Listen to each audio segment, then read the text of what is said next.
Peck, and she said there's actually real good science about laughter. And with that laughter, you actually implants that memory, sears it. Sears was the word that she used. The word I used. You used? Because I remember she said I something. used it, and she took it. She took it. Yeah. And all I could see, you guys were like talking about steaks and stuff. I was like, are we branding people?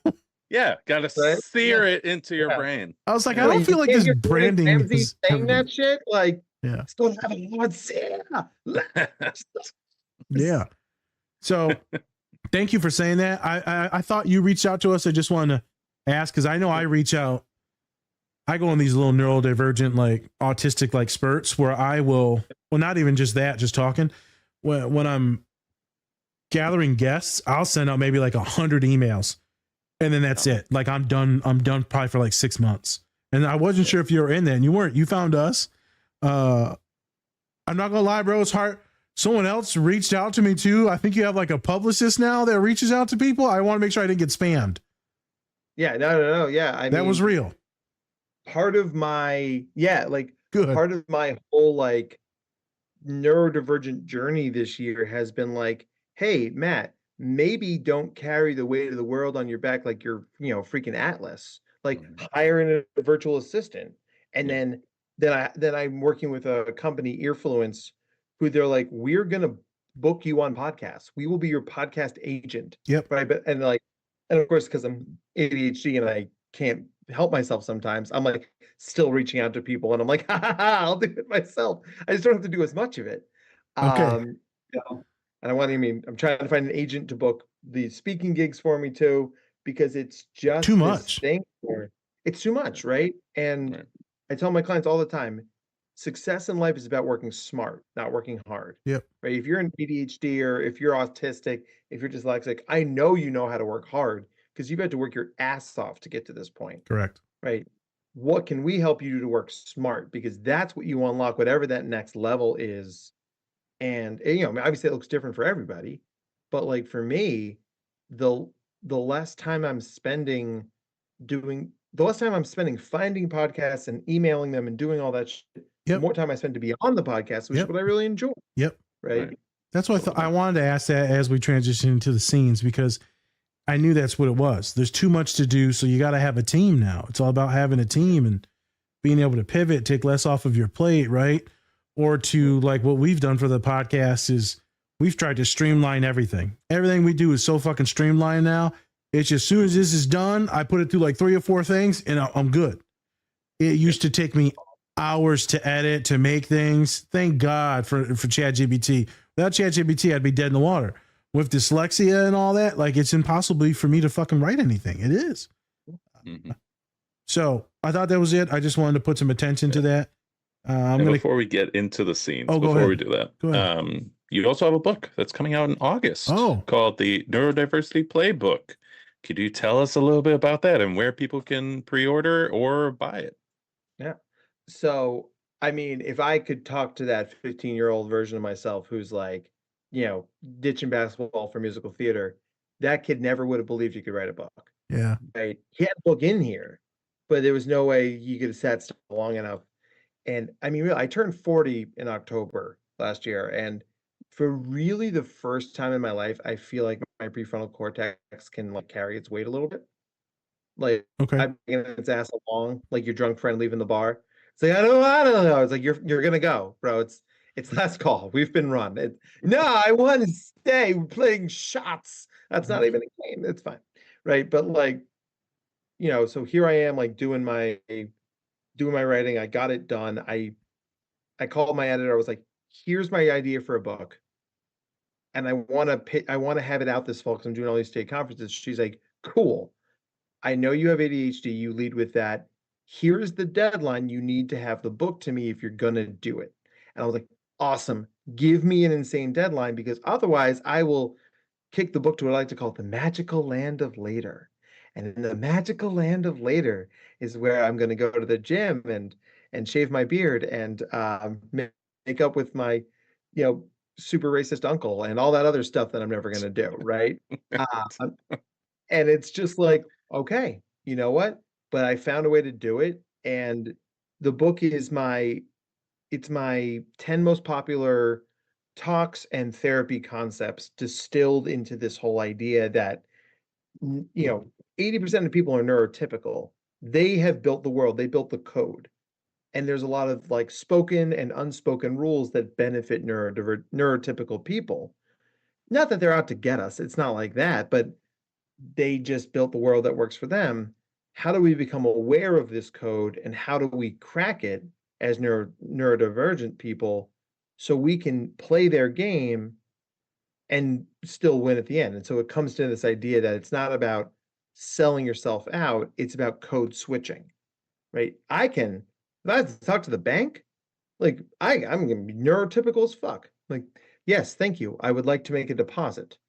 I'm not playing Pokemon on my Go on my phone underneath this desk. My hands are here and I'm looking at you and I'm doing very important adult nodding.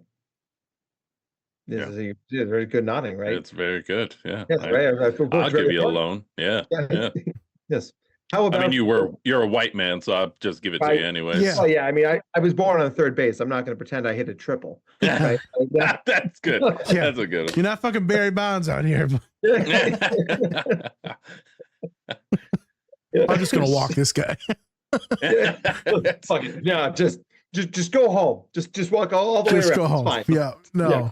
Well, you're right. You know, that algorithm that we have to find, that code, right? I was at the bank the other day and I told Spence about it on the podcast. I was sweating bullets, but not because I'm autistic, is because, I'm racism.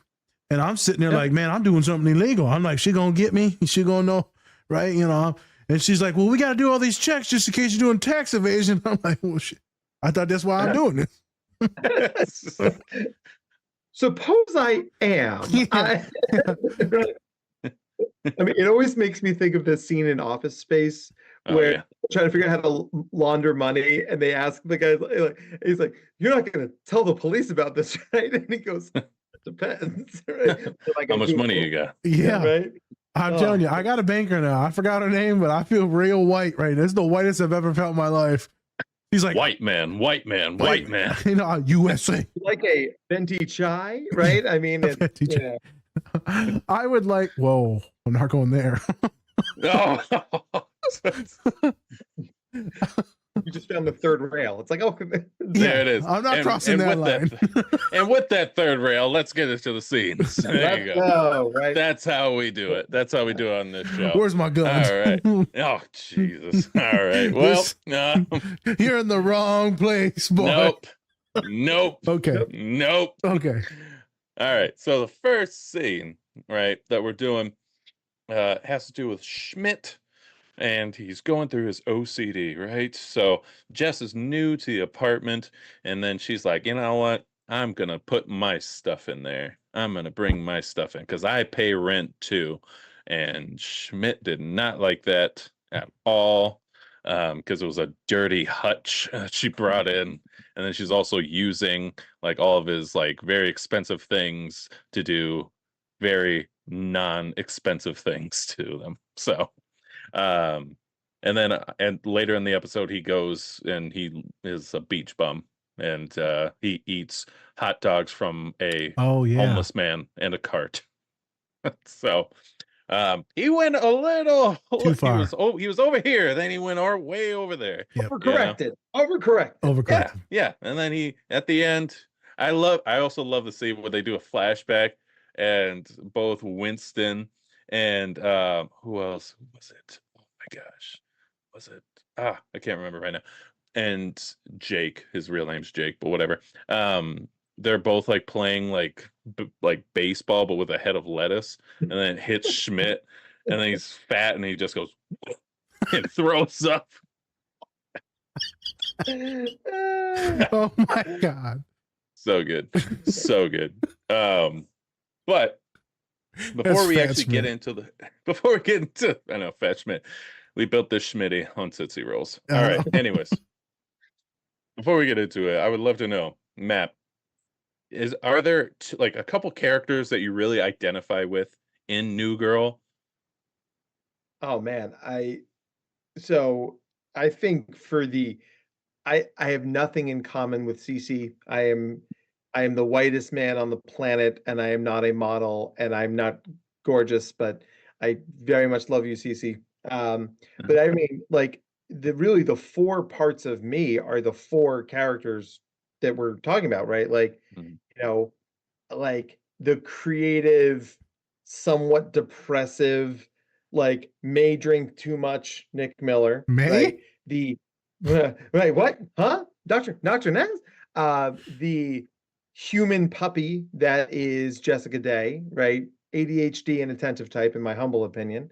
The like if people would just freaking listen to me from Schmidt, right? I actually he killed me. I can't say raccoon anymore. Raccoons. He's like poisoned my brain. I can't, Winston. I just raccoon technical. I mean, it's like awful. And of course, Winnie the Bish. This is probably the only time in my life I can say I'm just like this black guy. Hey, thanks for watching this video. Check out the full episode on our channel and anywhere you find podcasts. Also, remember to like and subscribe. Whoop whoop!